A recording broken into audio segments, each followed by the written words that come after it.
We have mapped the surface of Mars in extraordinary detail. We have photographed the far side of the moon.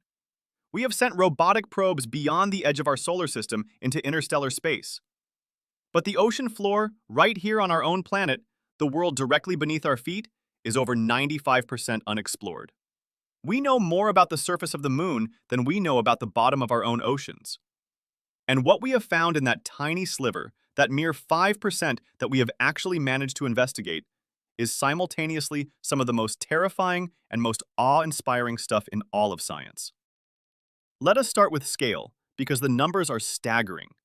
The average depth of the world's oceans is about 12,100 feet.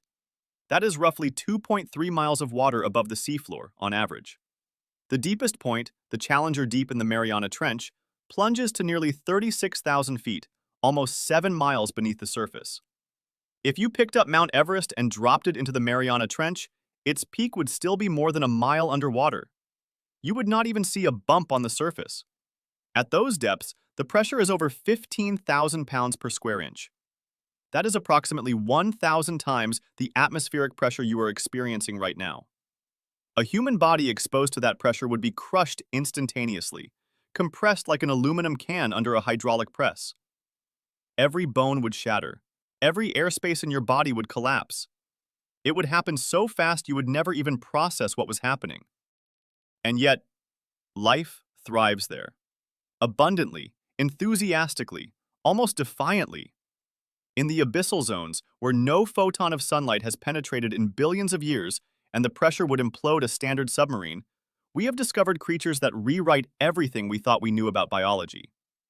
Giant tube worms, some over 6 feet tall, clustered in dense colonies around hydrothermal vents on the ocean floor. These vents spew superheated water laced with toxic chemicals, hydrogen sulfide, methane, heavy metals, at temperatures exceeding 700 degrees Fahrenheit.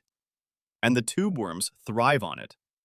They have no mouth, no stomach, no digestive system at all, no eyes.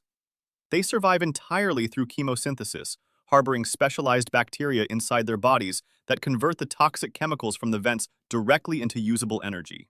No sunlight required. No photosynthesis needed. An entirely alien metabolism operating on the bottom of our own planet.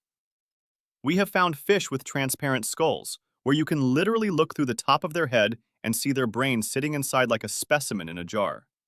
The barrel-eye fish has evolved a dome of clear, fluid-filled tissue on its head that acts as a biological window, allowing its tubular eyes to rotate upward and scan for the silhouettes of prey swimming above it. It evolved a transparent forehead because evolution, in the deep ocean, apparently has no limits on creativity. In the midnight zone, the vast region below 3,300 feet where sunlight cannot reach, nearly every single creature produces its own light through bioluminescence. If you descended in a submersible, turned off every artificial light, and looked out the window, the deep ocean would look like a galaxy. Points of electric blue and ethereal green light drifting, pulsing, flashing in every direction, as far as you could see in every direction. An underwater cosmos of living light. Some creatures use their bioluminescence to hunt.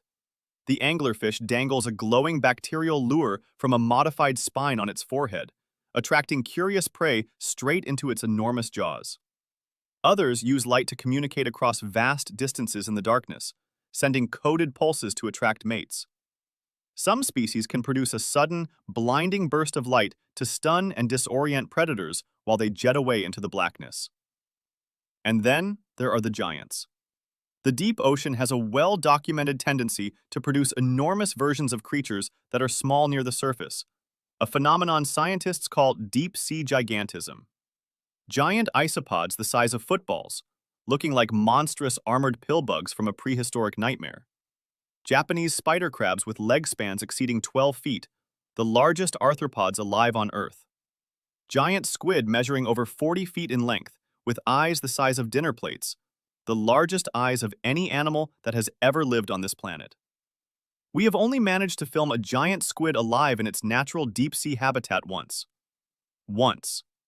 In 2012. In the entire history of human exploration and technology, we have captured one fleeting glimpse. And we have explored less than 5% of the ocean. Think about what that means. We keep finding new species at a rate that should be humbling. In recent years, marine biologists have been cataloging over 2,000 previously unknown species annually. Some estimates suggest there could be millions of species in the deep ocean that no human eye has ever seen. Entire ecosystems, entire branches of the tree of life that have been evolving in complete isolation for hundreds of millions of years. The ocean is not just water. It is the last great wilderness on our planet. An alien world hiding in plain sight right beneath waves that we see every single day but never truly look at or think about. If you want to see what else is lurking in the deepest, darkest corners of our own world, hit subscribe. We are going